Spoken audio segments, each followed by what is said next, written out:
ዓለም አቀፍ የንግድ ምልክት ያላቸው ሆቴሎች በኢትዮጵያ ኢንቨስት እንዲያደርጉ ጠቅላይ ሚኒስትር ኃይለማርያም ደሳለኝ ጥሪ ያቀረቡ። በሶስት የምዕራብ አፍሪካ ሀገራት ብቻ ከኢቦላ ቫይረስ ጋር በተያያዘ 4000 የሚጠጉ ህጻናት ወላጆቻቸውን አጡ።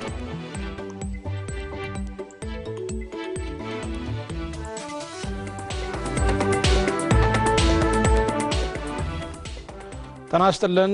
ከኢትዮጵያ ብሮድካስቲንግ ኮርፖሬሽን የሰዓቱን ዜናዎች እየቀርብ ያለው መሰለ ገብሮት ነኝ። ዓለም አቀፍ የንግድ ምልክት ያላቸው ሆቴሎች በኢትዮጵያ ኢንቨስት እንዲያደርጉ ጠቅላይ ሚኒስትር ኃይለማርያም ደሳለኝ ጥሪ ያቀረቡ። የአፍሪካ ሆቴል ኢንቨስትመንት ፎረም በአዲስ አበባ መካሄድ ጀምሯል። ከ400 በላይ ሆቴሎችና ተያያዥ ተቋማት ተሳታፊዎችም ሆነዋል። ብርሃኑ ያየሁ ተጨማሪ ዘገባ አለው።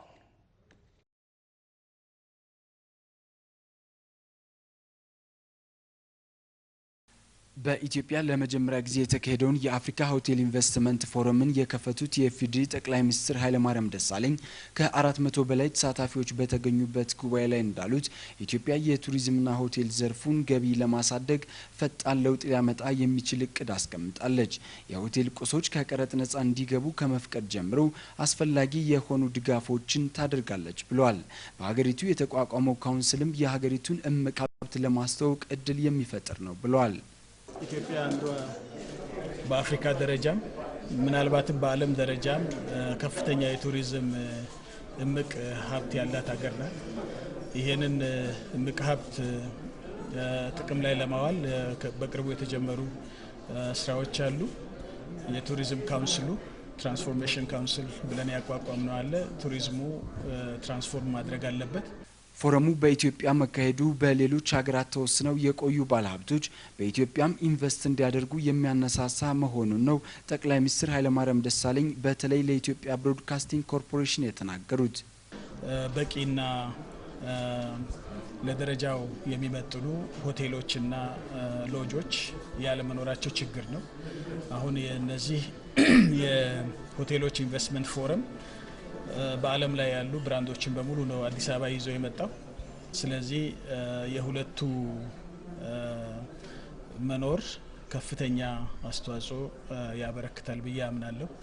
እነዚህ ብራንዶች እርግጠኛ ነኝ አብዛኛዎቹ አዲስ አበባ ላይ ሆቴላቸው እንደሚከፍቱ፣ በአዲስ አበባ ብቻ ሳይሆን በክልል ዋና ዋና ከተሞችም እንደዚሁም ደግሞ የቱሪዝም መዳረሻዎችም ላይ ሆቴሎችና ሬስቶራንቶች ይገነባሉ የሚል እምነት አለ። የባህልና ቱሪዝም ሚኒስትሩ አቶ አሚን አብዱል ቃድር ፎረሙ ኢትዮጵያውያን ባለሀብቶች ከውጭ የሆቴል ባለቤቶችና ኃላፊዎች ጋር በጋራ ለመስራት የሚያስችል እድል የሚፈጥር ነው ብለዋል።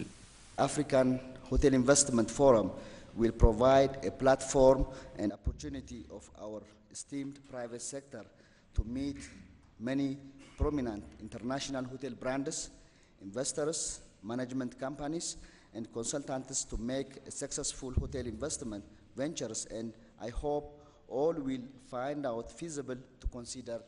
በፎረሙ ላይ የተሳተፉ ዓለም አቀፍ የሆቴል ባለድርሻዎችም በኢትዮጵያ ኢንቨስት ማድረግ እንደሚፈልጉ ከጠቅላይ ሚኒስትሩ ጋር ባደረጉት የተናጠል ውይይት ገልጸዋል።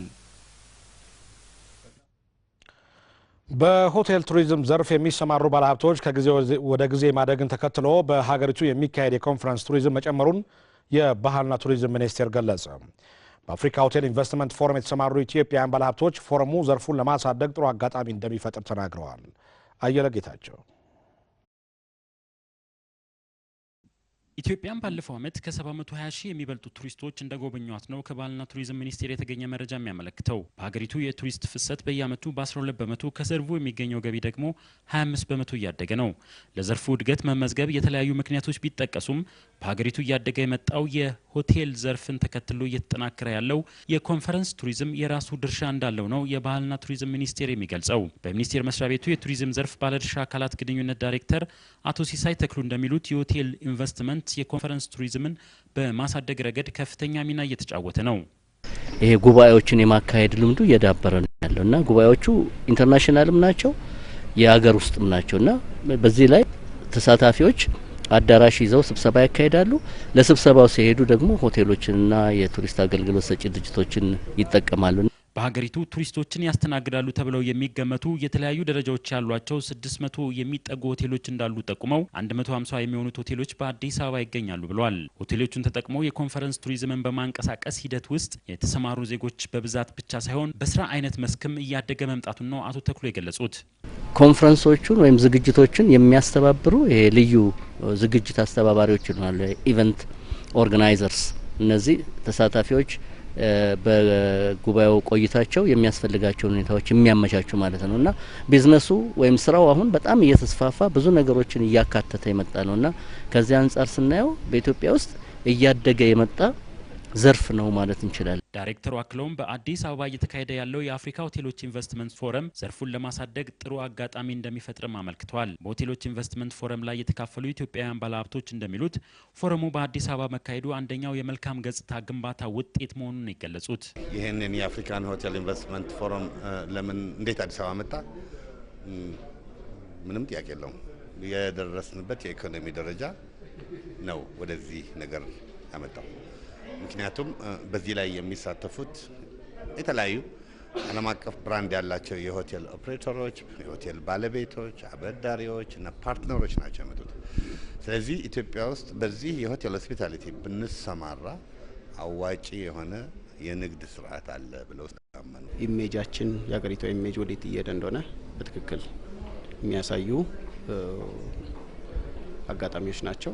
በሀገር ውስጥ በዘርፉ የተሰማሩ ባለሀብቶች ከፎረሙ በርካታ ተሞክሮችን መቅሰም እንደሚያስችላቸውም አመልክተዋል። በዚህ ኢንዱስትሪ ላይ የተያያዘ ንግድ ላይ የተሰማሩ ወይም ደግሞ የሆስፒታሊቲና ቱሪዝም ስራዎችን ይመሩታል፣ ያንቀሳቅሱታል የሚባሉትን ቢዝነሶች በቀላሉ ኔትወርኩን ለመፍጠር መልካም አጋጣሚ ይፈጥራል ብዬ ነው የማምነው። ጥቅሙ ሁለት ነው። ባለሀብቱ በዚህ ስራ ላይ በመሰማራቱ የገቢ ምንጩን ያሳድጋል። በተጨማሪ ደግሞ ባለሀብቱ በአገሪቱ ላይ የቱሪዝም ሴክተር ላይ የራሱን ድርሻ ተወጥቷል። ስለዚህ በዚህ ምክንያት ጠቀሜታው የጎላ ነው ብዬ ያስባለሁ።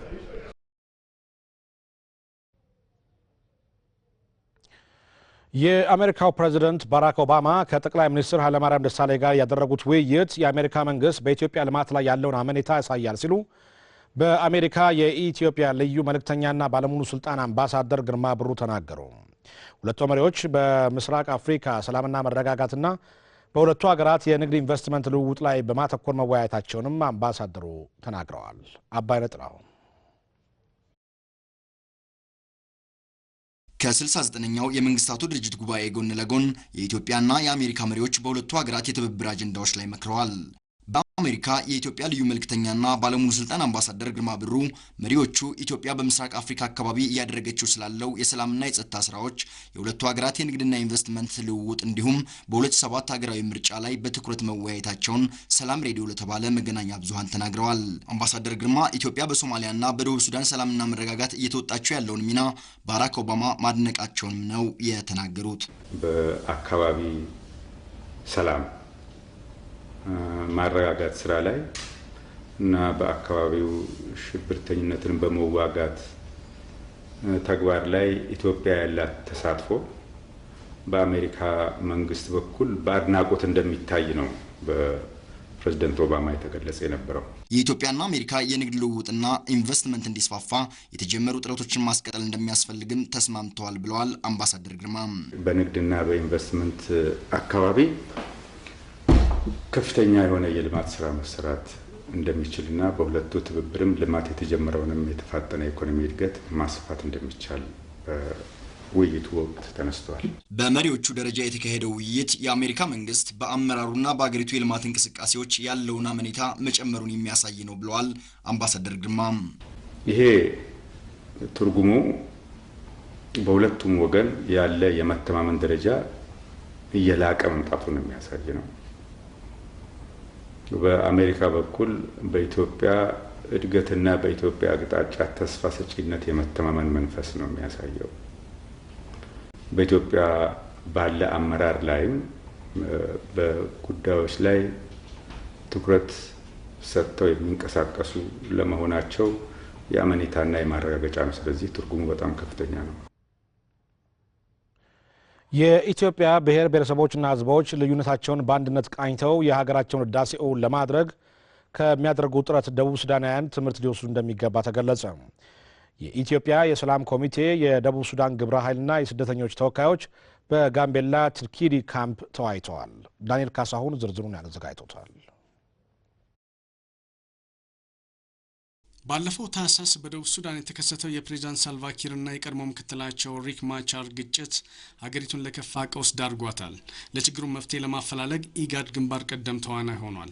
በኢጋድ ድጋፍና እውቅና የበኩሉን ጥረት እያደረገ የሚገኘው የኢትዮጵያ የሰላም ኮሚቴም በደቡብ ሱዳን ለተከሰተው ችግር እልባት ያመጣሉ ባላቸው ጉዳዮች ላይ የተለያዩ ተግባራትን በማከናወን ላይ ይገኛል። ኮሚቴው በጁባ ደቡብ ሱዳን ተገኝቶ ከሚመለከታቸው አካላት ጋርም ውይይት አካሂዷል። ከደቡብ ሱዳን ከተወከለው ግብረ ኃይል ጋር ጋምቤላ በሚገኘው ኪዴ ካምፕ ከስደተኞች ተወካዮች ጋር ተወያይቷል። የኢትዮጵያ የሰላም ኮሚቴ ምክትል ሰብሳቢ ፓስተር ዳንኤል ገብረ እግዚአብሔር እንደሚሉት ውይይቱ በሀገሪቱ ሰላምና እርቅ በሚመጣበት ጉዳይ ላይ እያከናወናቸው ያሉት ተግባራት የኢጋድን ጥረት የሚያግዙ ናቸው። ለወደፊት እርቅና ሰላም እንዴት ነው የሚመጣው የሚለው ኢጋድ እያደረገ ያለው ጥረት በፖለቲካው አመራር ኢጋድ ያደረገውን ጥረት እኛ ደግሞ ህዝብ ለህዝብ የሰላም መልእክትን ይዘን መጥተን ነው። ስለዚህ ዋናው ዓላማ ህዝብ ለህዝብ የሰላም መልእክት ለማስተላለፍ ነው። ከደቡብ ሱዳን የተወከለውን ግብረ ኃይል የመሩት ጋሾች ኡከን በበኩላቸው ኢትዮጵያ የደቡብ ሱዳን ችግር ለመፍታት እያደረገች ያለችው ጥረት የሚደነቅ ነው ብለዋል። we can say Ethiopian has been a very good friend with South Sudan. ደቡብ ሱዳን ነጻነቷን እንድትጎናጸፍ በነበረው ሂደት ውስጥ ኢትዮጵያ ያደረገችልን ድጋፍ ከፍተኛ ነው። አሁንም በደቡብ ሱዳን ሰላምና እርቅ እንዲሰፍን ኢትዮጵያ ችግሩን እንደራሷ አድርጋ በማየት የተቻላትን ሁሉ ያደረገች መሆኑን እናደንቃለን። የኢትዮጵያ ብሔር ብሔረሰቦችና ሕዝቦች የሰመረ አንድነት ለደቡብ ሱዳናውያን ትልቅ ትምህርት ሊሆናቸው እንደሚገባ ያስገነዘቡት ደግሞ የኢትዮጵያ የሰላም ኮሚቴ ዋና ሰብሳቢ አቡነ ተስፋ ስላሴ መድህን ናቸው። ሰዎች ከተለያየ ጎሳ ቡድን ቢሆንም አብሮ ያላቸው መልካም ነገር አቀናብሮ ለድህነትን ግጭትን ፈትቶ ለእድገትና ለሰላም መዘጋጀት እንዲችሉ ይህንን መልእክት ለመጋራት ነው። በውይይቱ ላይ የተሳተፉ የስደተኛ ተወካዮች የኢጋድ ጥረት ተጠናክሮ እንዲቀጥል ጥሪ አቅርበዋል።